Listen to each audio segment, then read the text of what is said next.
Welcome to today's episode on what happens when physician partners slow down together. So, dear listener, have you ever wondered what it might feel like to step away from medicine for a few days and truly slow down? What might shift if you experienced rest, reflection, and nature alongside your life partner? Could giving yourself space actually change how you care for yourself and each other?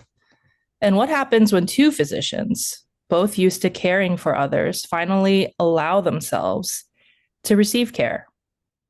Thanks for joining us today at the Healing Medicine Podcast. Who are you listening to? I am Dr. Jessie Mahoney, and my co-host is Dr. Ni-Cheng Liang. We are two board-certified physicians who bring decades of experience to the conversation about wellness. If you crave more ease and aspire to rediscover your love for medicine and life, one mindful step at a time, you are in the right place. We hope you'll love today's episode, and if so, please share it. A reminder that nothing in our podcast is medical advice.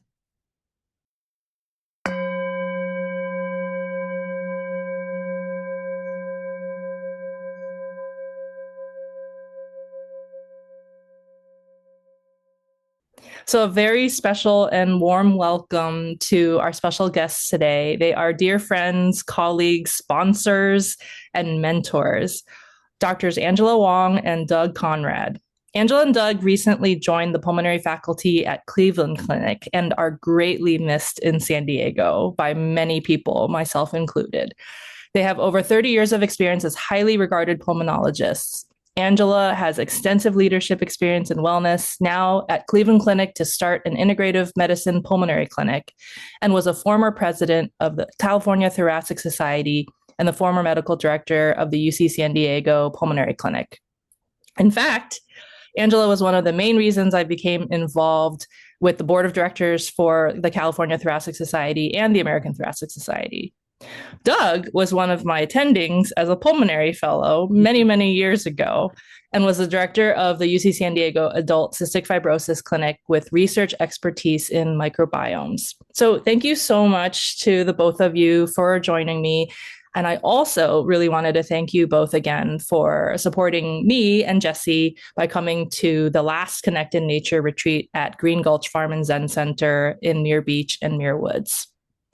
So for today, I will be delving in to your journey, particularly Angela, but also both of your journeys with your firsthand experience at Green Gulch Farm and Zen Center at the Connect in Nature retreat and how those experiences influenced your self-care, relationship, and ultimately life in medicine.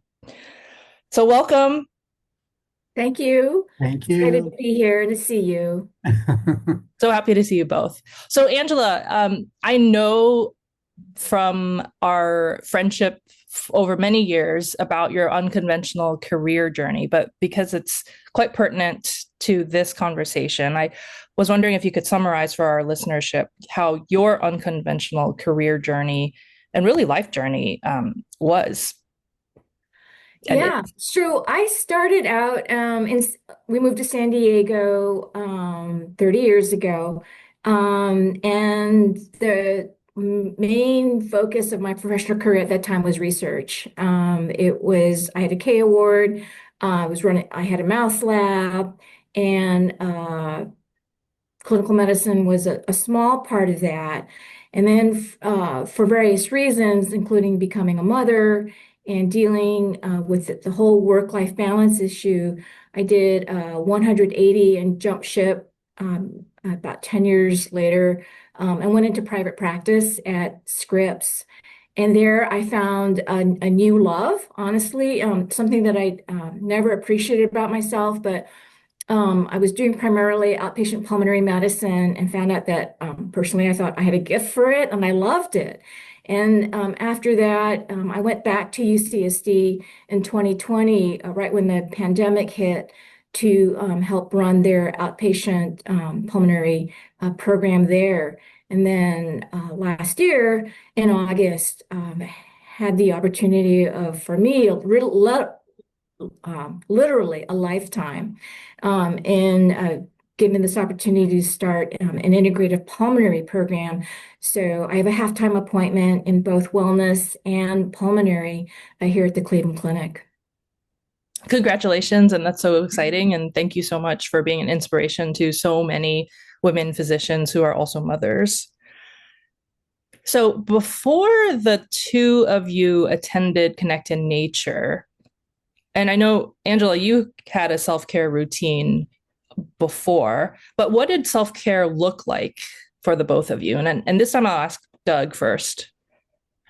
Yeah, so for me, self-care, I think as you know, Nicheng, the big thing for me for self-care was I'm an old age group swimmer, and um, I'm I try to get in the water as much as I can, and it's they write books on this, but it's a sensory deprivation experience. There's no pagers. All you see is a line at the bottom of the pool and bubbles, and you just go and people ask me, well, how far did you swim? And I go, I have no idea. And it wasn't important. It's just a time for me to do, I can think. It's just a very kind of, I've used the word almost meditative process when I get in and swim. Okay. I do swim with, occasionally with a swim team, like a workout team, which is different because you're doing sets. But most of the time that I swim, you just get in and just swim. So, it's relaxing for me. And like I said, it's a time to deconnect from all the other life stresses that I have. I do need also, I know, just downtime aside from that, just to be quiet and not to be totally scheduled. Um, and yeah, that's my main thing. And Angela knows when I'm like in the last few weeks, I haven't been able to do my swimming because of a foot injury, and it's been problematic. Actually, it's been problematic being a patient for the first time or one of the first few times in my life. I think there's another podcast episode in there about doctors being patients. Definitely. Yeah, yeah. And when we can't have access to our self-care routines because we're a patient. And I've actually told patients in the last couple of weeks, it's good for doctors to be patients every once in a while. Yeah, it's good for perspective broadening for sure. Yeah, And gratitude. yeah. So swimming, as you mentioned, Doug, it's repetitive when you're doing Yes. laps. And so there is a rhythmic, it's a very mindful activity It, that you mentioned, like the deprivation of outside influence, but then you have to be very mindful when you're swimming in order to like move anywhere and yeah, in order to like continue to like time your strokes with your breath. yeah. Otherwise, like something bad could happen. So it's such a mindful activity. And that's And you're floating. You're just yeah. floating. And yeah. No, they've literally people have written books about this whole experience, Mhm. right? So Yeah. And Angela, I know a little bit about your prior self-care routine in San Diego, but like, will you share with our audience about your self-care routine from before Connect in Nature? Trying to think back. Yeah. So, I mean, I think this is part of what the retreat did for me was kind of help me be more intentional about what those self-care routines would be. I mean, I always knew that if I exercised, I felt better, Mhm. right? And I knew it was important for, health reasons, obviously. Yeah. I used to be a runner. I stopped running actually with my first pregnancy. And then I tried to get back into it, but there was kids. And then I actually started doing ballet when my girls were a little older because I was literally taking them to class so often and then sitting there waiting for them. And I just started one day, decided I would join them at the bar. And then one thing led to another. And it's become my new love, well, relatively new love. And I think finding a yoga class, but I think the basic premise is kind of getting back to what Doug was saying. It's not so much the activity, it's time for yourself, right? And time to literally clear your brain, because most of us are so busy and we're so busy responding and reacting to life. And there's not really a time where you can I mean, you need to reset. You just do. I mean, your brain pathways just get all discombobulated. And I know Doug will attest to this because I know my children have. I think, and maybe this is more than you want to hear, but I used to be so fanatic about the perfect life, right? Being the perfect mom, having everything super efficient. The calendar, I was so obsessed with the calendar and scheduling and being, because literally you feel time starved. And so you're looking for those crumbs of time, literally minutes, a minute here, a minute there, 5 minutes here. Oh, that will mean I have an extra hour left at the end of the week, right? And that hour can be so precious. But that, honestly, when I look back, it gives me chills, not in a good way, because I think that obsessiveness was really, in the end, counterproductive and counter to a good quality of life. So in the end, what I was seeking to achieve, I was probably not doing all the right things in that regard in terms of that. And so actually stepping away and carving out that time for myself made me more relaxed and I think a better person to be around and hopefully a better parent. I think my kids will tell you that too. But that was one of the other reasons for me leaving UCSD the first time. So I have literally been to your house and I remember seeing your point shoes on the ground, and the ballet classes have always been really inspirational to me, Angela. And I'm so glad that you found that love like later in life and was able to join your daughters in their dance classes too. And maybe in a way it gave me something else healthier to obsess about, right? To channel that perfectionism. Yeah, absolutely. I think we're in medicine. A lot of us deal with. In medicine, perfectionism is lauded. Like we get extra credit points and we get commendations for that striving for perfectionism, albeit counterproductive to our own well-being. So yeah, one way that you just mentioned that might be helpful is to channel that tendency for perfectionism into other different avenues. For me, it's been dragon boating and trying to be a competitor with my cancer survivor dragon boat team and getting gold medals in our cancer survivor divisions. There you go. Right. So it's that concept of wanting to be better, right? But that doesn't mean that you have to be perfect. Yeah. Because I think if you're trying to be perfect, I mean, we're always judging ourselves internally, right? We're always trying to measure ourselves against external standards, our own internal standards, and right. But wanting to be better is different from wanting to be perfect. Absolutely. I think that's a really crucial distinction.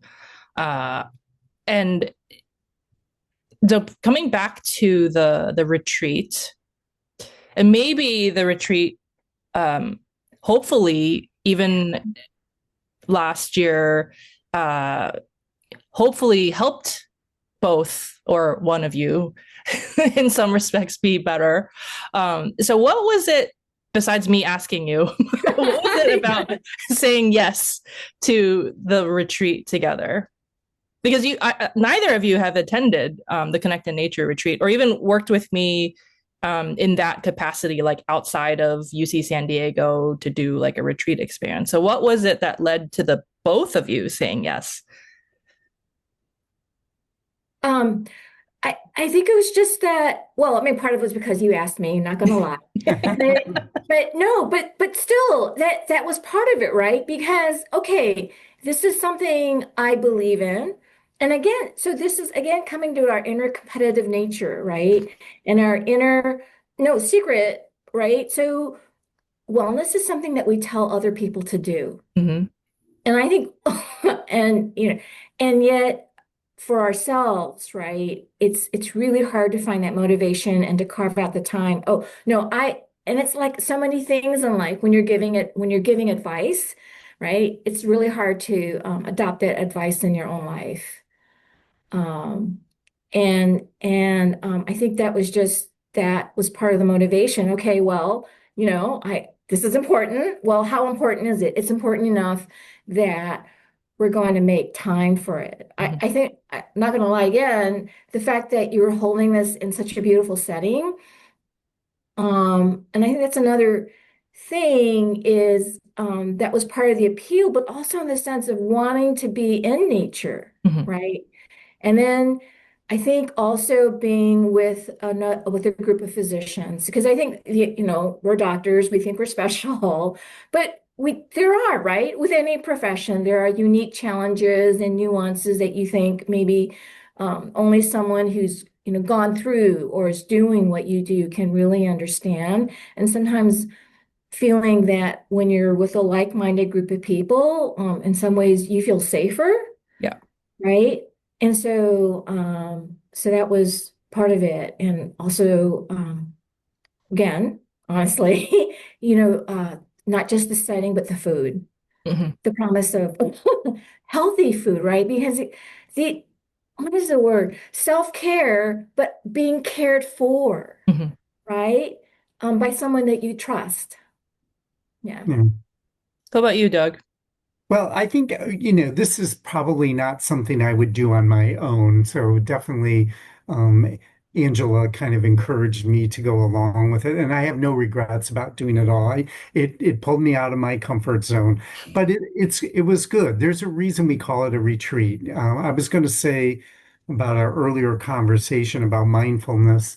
I am notable for not being a very good multitasker, and I can get distracted very easily. The people who work with me just kind of know this, and they know how to, get from me what they need from with me over time, and it's just the way I am. But the idea of having, you know, going out of town and having a dedicated time where like swimming, there are going to be no distractions, Mm-hmm.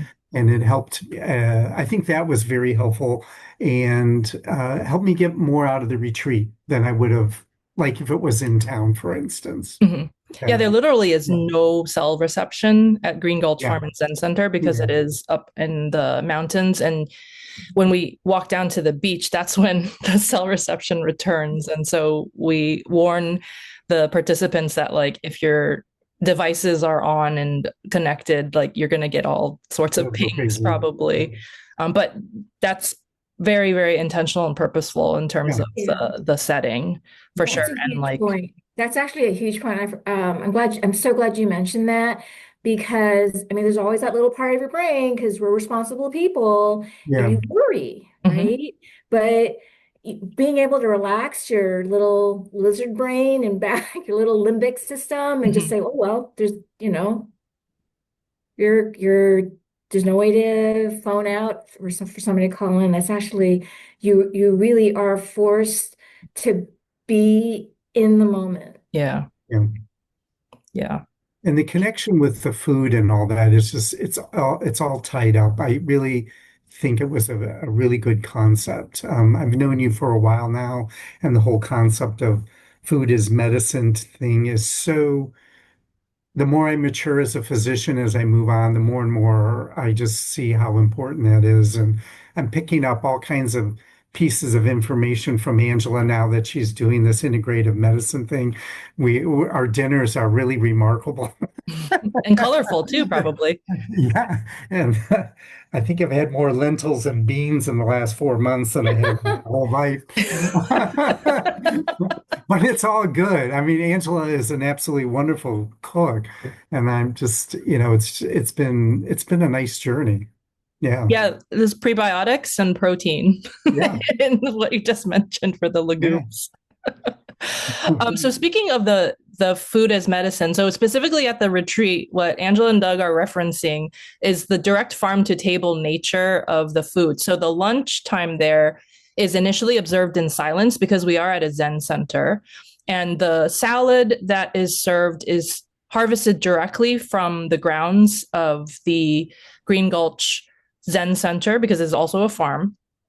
And then they make like a very hearty kind of stew or a soup to go along with the greens that have literally been just harvested within the last 24 hours, literally farm to table.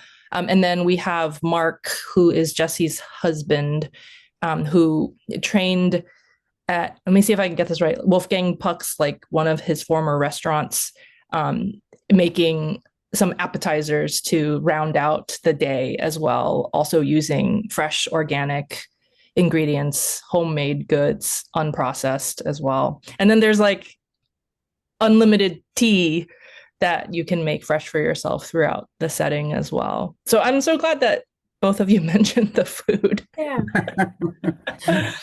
And it's just the complete package. You know, Doug and I were talking about just part of this lung health workshop. We were talking about the difference between what we call normal versus what is normative.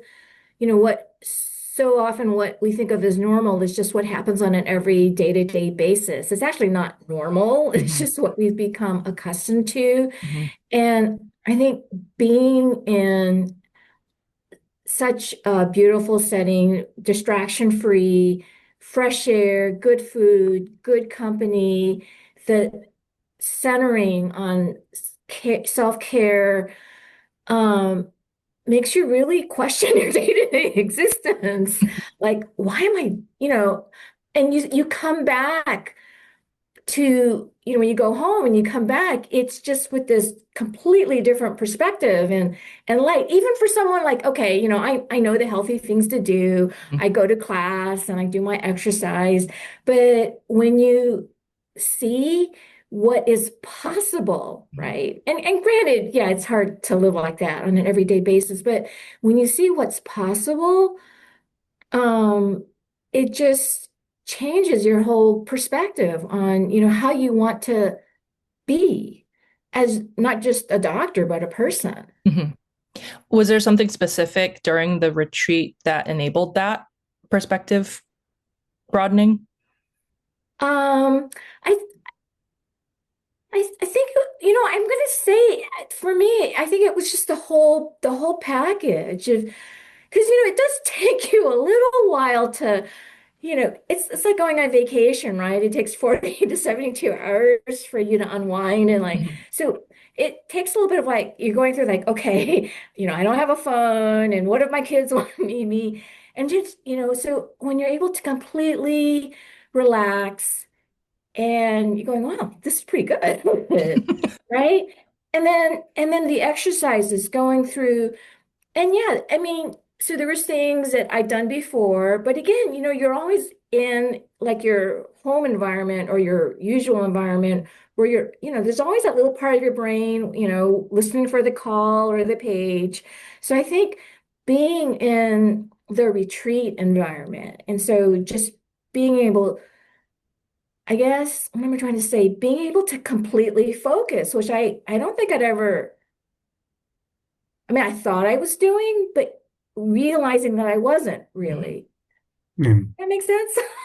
Yeah, absolutely. Yeah. Being able to focus in that present moment, like you had originally. Completely, not 99%. Yeah. But 100%, and not realizing how important that 1% is. Yeah. Because even at home, you try to bring some of that back home, you're still not in that isolated environment, right? The phone's still ringing, you can turn off your phones, but then your children are coming to you and your spouse is asking you questions. You're never really kind of the retreat is a special time. Yeah. And it kind of gives you guidance of kind of where you would like to be or, the direction you want to be moving in, but it's hard to duplicate exactly what went on in that retreat, exactly, in your home environment. Right. Yeah. And that's so important to physically remove ourselves from our Yeah, routines and our home environment to not necessarily like become attached to the possibility of like a better experience, but to simply be open and invite yourself and give yourself permission to do that for yourself. exactly. It Yeah. kind of is a goal or kind of a, a guiding, a guiding light. This is what I'd like to do. I'd like to spend more time just thinking or, before you go to bed, even if you got 5 or 10 minutes, just to slow down, breathe, box breathe, or whatever you need to do to focus. Kind of like what I do when I'm swimming. But, at the end of the day, just to wind down. I think that's important. Yeah. Doug, was there a particular memory from the retreat? I remember before the retreat started, you had shared with me that you hadn't really practiced yoga before. No, I haven't. And this was like one of my first experiences, and I'm thankful for Angela for poking and prodding me and pulling me along. Um, and I liked it. I liked it a lot. And in fact, I don't know exactly why, because I know Angela still does a lot of yoga, and I do get pulled along to classes here and there. And when I do, I appreciate it. I actually like it a lot. So the yoga was a brand new experience for me, and it was good. It was pleasant. It was great for me, in fact. Yeah. Why was it great for you? I think just the if nothing else, just stretching and just allowing, like I like the You liked fish pose. the what? You liked fish pose. Oh, okay. You remember commenting on that because you like being in the water and you really loved fish pose. Yes. Yeah. I can't stand on one foot very well, but like the other poses you guys were doing, but just like laying out on the bolster and just stretching out and the thoracic muscles and just that was all great. And I still do some of that now, actually. Wonderful. And you don't get that in swimming. Swimming does the opposite thing. Yeah, and in the 21st century life, there's a lot of flexion of the upper extremity Oh muscles yeah, with yeah, typing, being yeah, over phones, for instance. So like doing something like fish pose, which is basically like a heart opener, yeah, where there's usually a bolster or a pillow or a rolled up towel put between your scapula, and you gently extend your neck. yeah, Sometimes the head is actually supported by the ground, yeah. along with the bolster. That was great. I do that still. There you go. That's direct applicability from the retreat to day-to-day life. I'm going to shift now to talking about experiencing the retreat together, because I did notice that you weren't physically together the entire time. Like small groups, you weren't necessarily putting yourself in the same small group at the same Mhm. time. So, what was the experience like together as a married couple for the two of you? Like, was there a plan going in? Like, I don't want to be in the same small group as you. Like, leave me alone for this part, or like we could go together here. It was very just spur of the moment. Okay, if there was a plan, I certainly didn't know it. No. Listen, Angela is definitely more adventuresome along these lines than I am. So, I appreciated her guidance and her encouragement, this sort of thing to, and she knows this, just to pull me out of my usual comfort zone and what definitely a creature of habit. And, so I, um, I don't think we had a plan ahead of time of which group to go in versus the other. But I'm not sure I would have nearly gotten out of it as much as I would have if I would have done it on my own without Angela. Let me put it that way. So, yeah. How was her presence able to facilitate that richness and experience? Just like encouragement, like you can do this. Really giving you permission. Yes. If you want to use that word, that's fine. Yeah, encouragement to try something new, to go out and do it. And it was good, and it's good. And I'm a better person for it. So, That's yeah. beautiful. And Angela, what about you with having Doug there?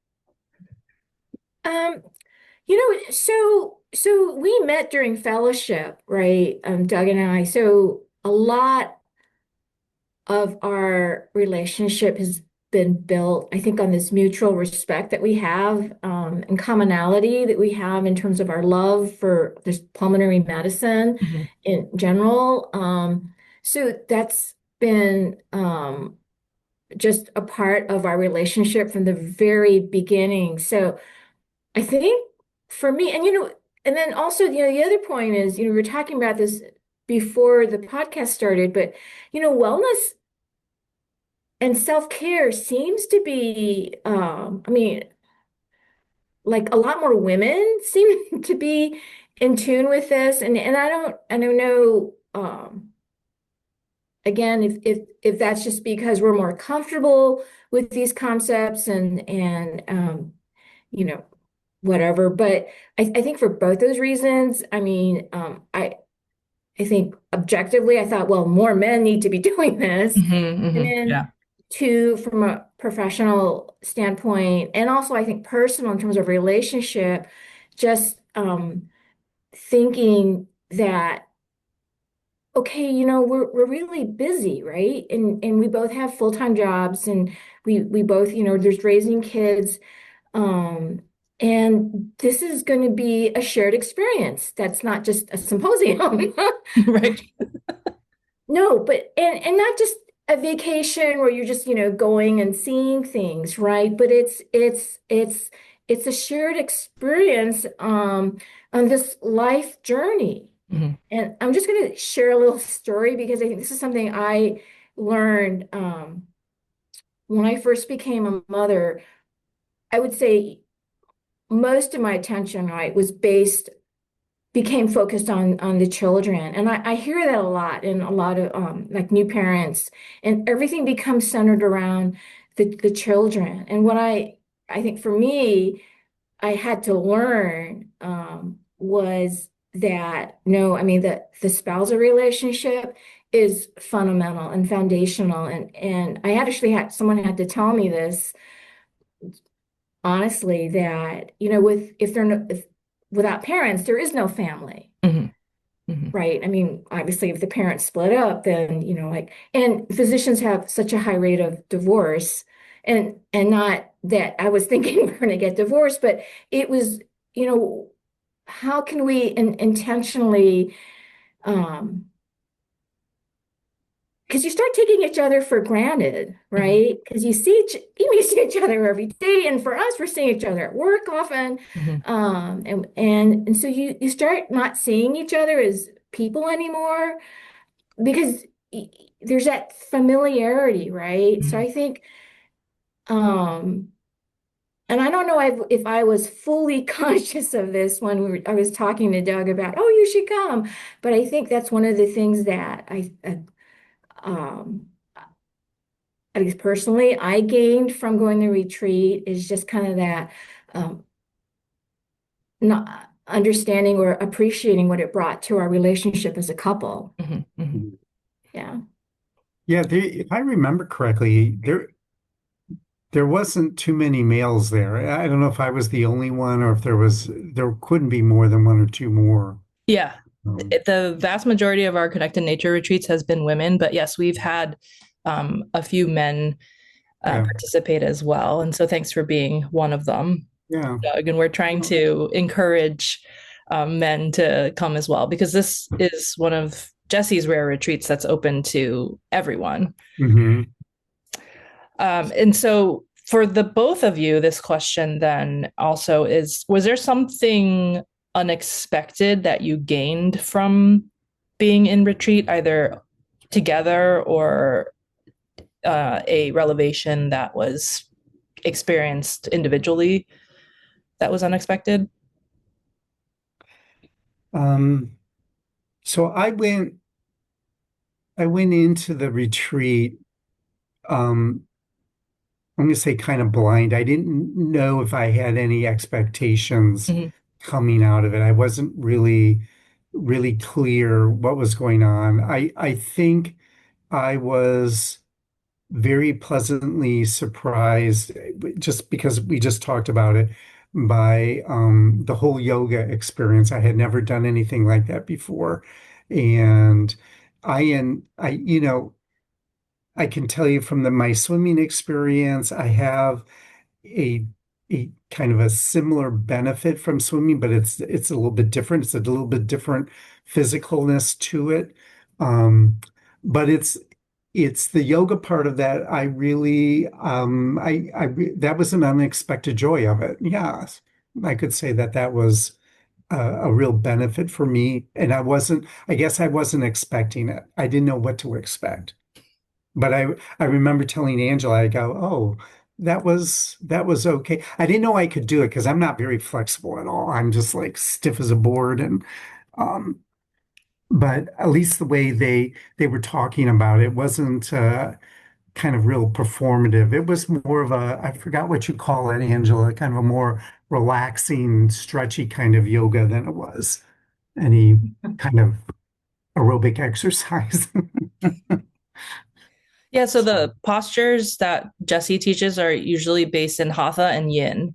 So it's Yeah, much more slower paced that yeah. enables a lot of spaciousness between the holding of the poses and asanas with different modifications for really like self-care, like allowing yourself to be held by gravity, by the ground, by bolsters, by Yeah. yourself, for each other in that community, in the yurt, basically. And then we also practice at Muir Woods too. Yeah, What about you, definitely. Angela? What was unexpected for you? Um, yeah, again, I think getting back to what I was talking about in the beginning, right? Because I mean, you think you know something, right? I mean, like I've done yoga, or I do that. I practice. I do things what I thought was self-care, and I think it was the gift of that time and space, right? Which I didn't realize how much of a gift it was going to turn out to be for Mm-hmm. myself, because I thought, oh, this is going to be nice, and I'm going to be with friends, and because literally we also invited one of our best friends from Michigan, who's program director of anesthesia actually at University of Michigan. I thought, oh, this is going to be fun. It's going to be a getaway, and I think it was really I think moving and kind of ground shifting. And again, like you see things in a new light because you think you know something and you realize you've just been skimming the surface, Mm-hmm. right? But having everything together in one experience in that space, right? In that moment, and you really go, okay, now I understand like what the power of it is. And I'm not saying that what you do in every day-to-day life is important. It is, but I think um, allowing yourself to experience this retreat is really a gift. I think that if you've never gone, I'm speaking to people who are thinking about going, you will pay you back so many ways going forward in your life. Yeah.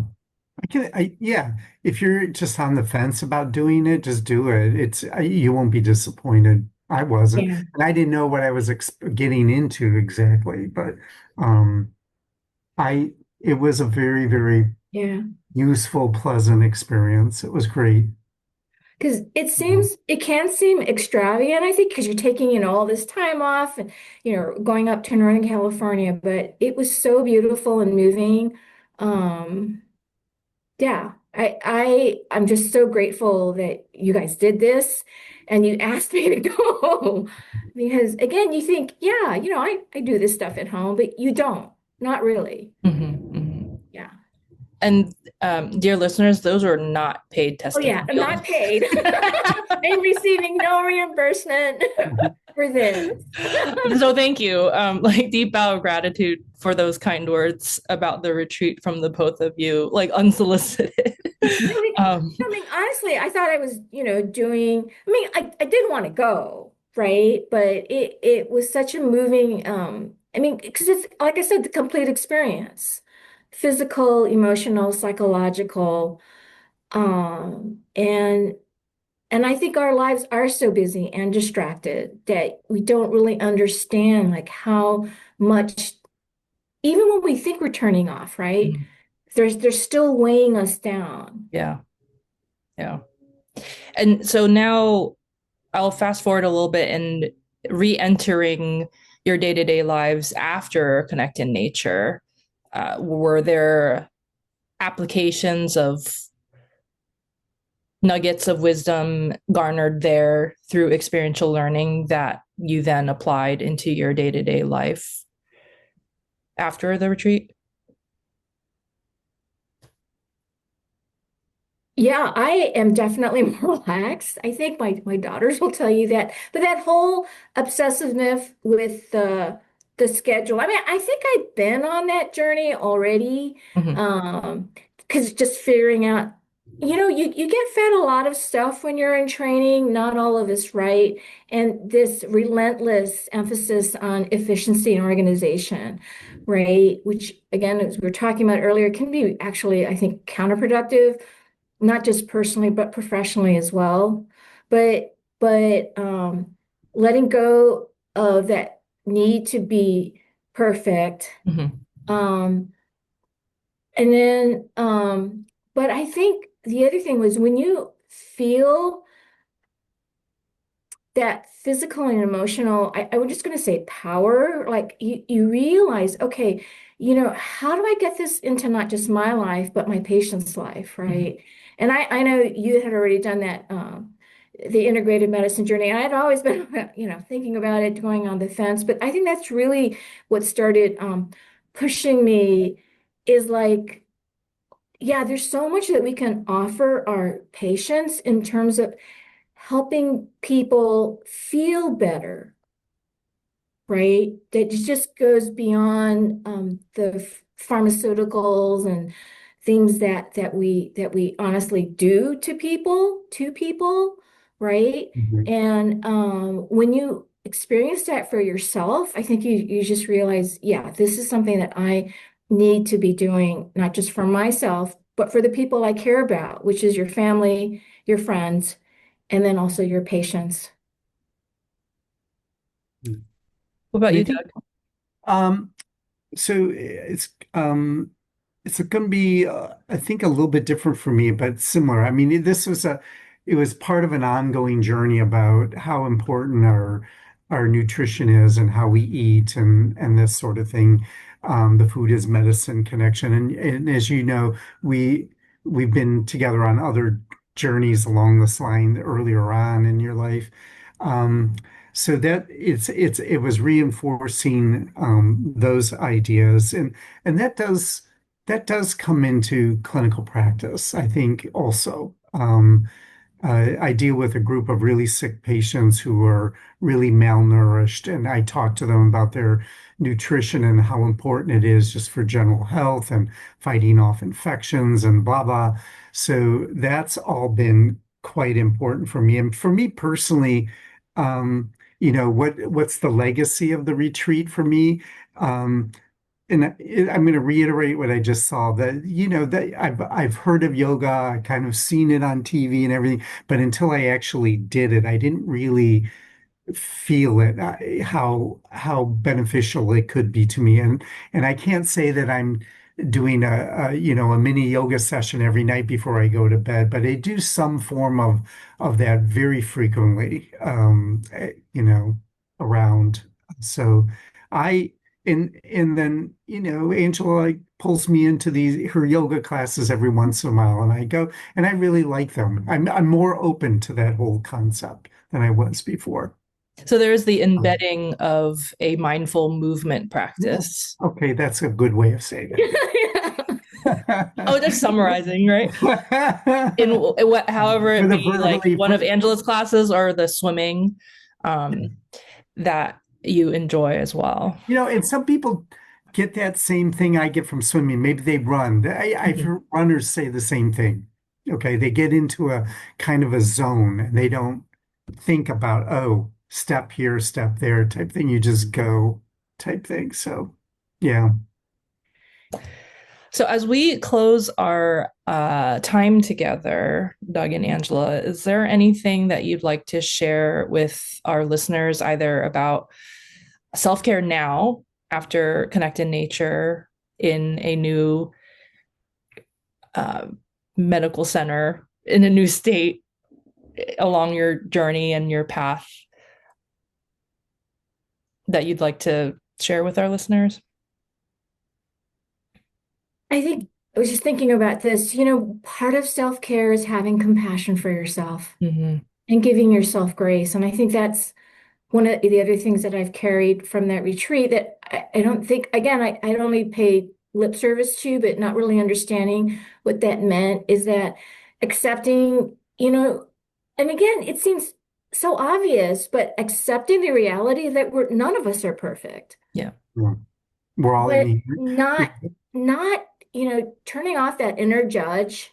And the other thing is not listening to all those external judges who don't really know who you are, Mm-hmm. don't know what you value, don't know what, your family situation or life situation is, and that you yourself are capable of making those decisions that you know are important for yourself and your family and your patients, right?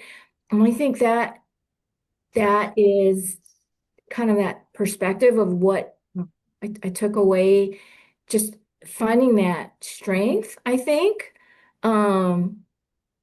that, yeah, I can do this on for myself. And like I said, the people who are important in my life, and then wanting, I think, just to spread that. I think I really try now to make a conscious effort to say something kind to someone. And it can be just a compliment, right? Mm-hmm. But you realize what the power of that is. And I think that going to the retreat, allows you to kind of like bring all those threads in your life together and then knit them right into a pattern that fits your life and yourself. Yeah.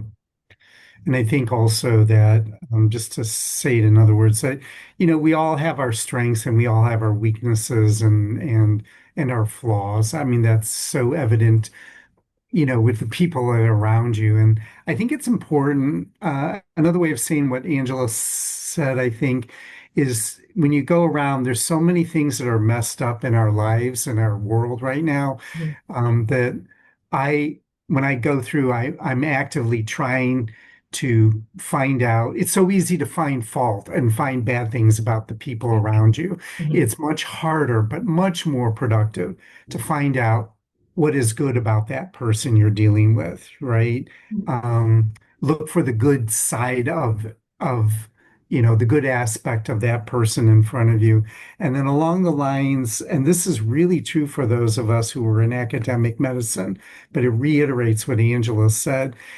And I learned this from Angela from one of her earlier columns on Career Talk, was that, don't it don't let the institution define success, your professional or personal success. Mm-hmm. That's got to come from you and your spouse on what you think is successful. And I know, and Nietzsche, this, because you were in the game for a while, they tell you what you need to do to get promoted and how to get to the next step and like that. And those are criteria that were set out, 1,200 years ago. Mm-hmm. And they're not really relevant at this point in time. So I think that's an important thing to also just think about.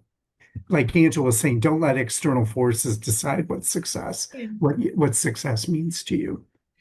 And people don't think twice. CME, we don't think twice about going to a conference or a symposium, taking time off to do that, right? And I would argue that things like your retreat are as important and in some ways probably more so for your lifetime health and wellness and care of people.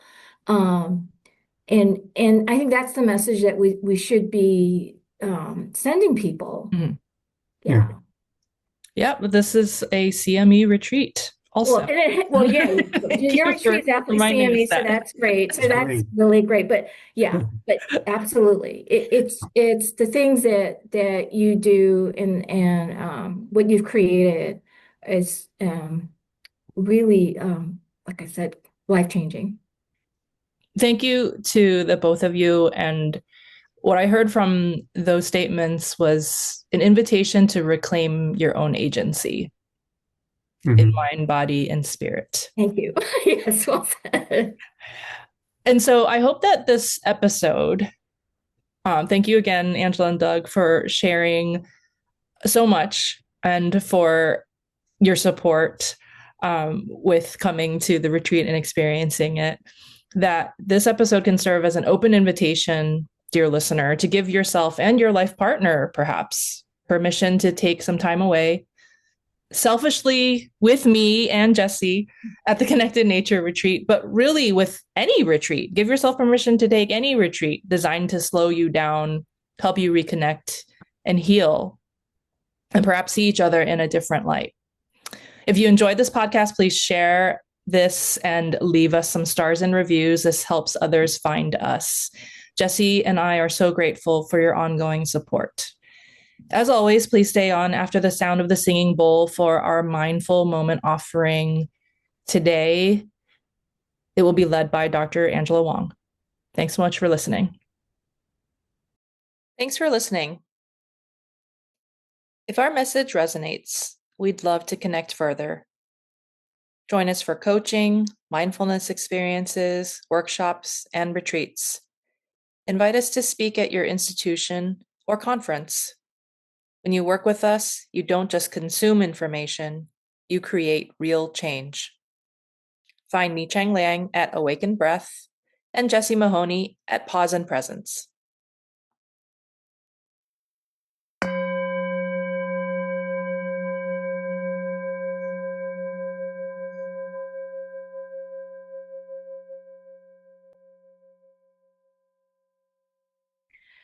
So one of the things that I like to do for my patients personally, because I see a lot of patients who have dysfunctional breathing or shortness of breath accompanied by a lot of stress and anxiety often, is something called box breathing. And I like it because it teaches both breath awareness, but also it's meditative in practice also, and gives people a chance to actually slow down their breathing. Like I tell people, breathing is really the only vital sign that you can consciously control. So it's so important, right, for our inner self and how we're feeling. So you can do this lying down, but I assume that most people on this call are going to be sitting up. But there are advantages to sitting down because you can, lying down because you can feel your abdomen and chest wall moving synchronously, easier, I think. But you can also do this sitting up, no problem. And so what I typically do is I have patients or people start with their right hand on their abdomen and their left hand over their chest, right? And just take a big breath in through your nose and just let it out. Just relax. Just let it out. Big breath in. And as you are inhaling, feel how your chest and abdomen are moving together synchronously. And just let it out. Just relax. You don't have to do anything. Just let the breath out. Just let it empty. And then one more time, biggest breath ever. Just in through the nose and out through the mouth. Just relax. So in box breathing, I do it to a count of 4, but you can do it to a count of 5 or longer if you want, but most people seem to find that a count of 4 is easiest. I'm just going to explain it first. So you're going to inhale for a count of 4. So inhale slowly for a count of 4. Then you're going to hold for a count of 4.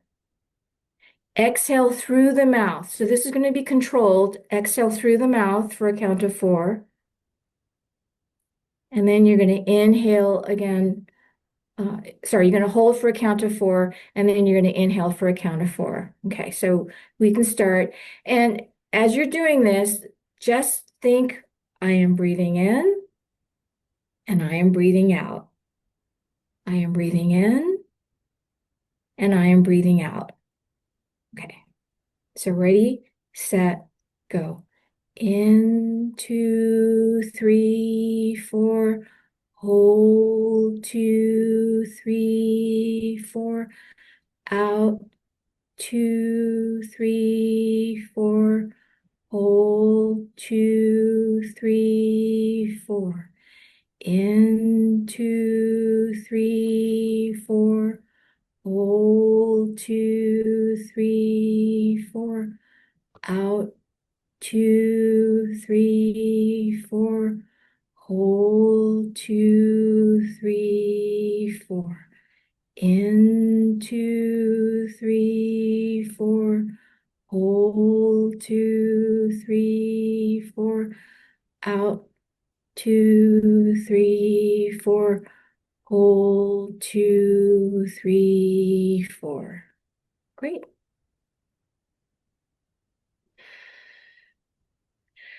So you can do that for 4 or 5 cycles. I would encourage you to try it like when you wake up in the morning, before you get out of bed.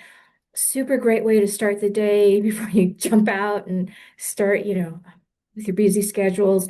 Also a great thing to do when you lie down and are getting ready to go to sleep. Another way to reset and get ready, again, to go to bed. But you can do this anytime during the day that you need a reset. You can do it sitting, you can do it standing.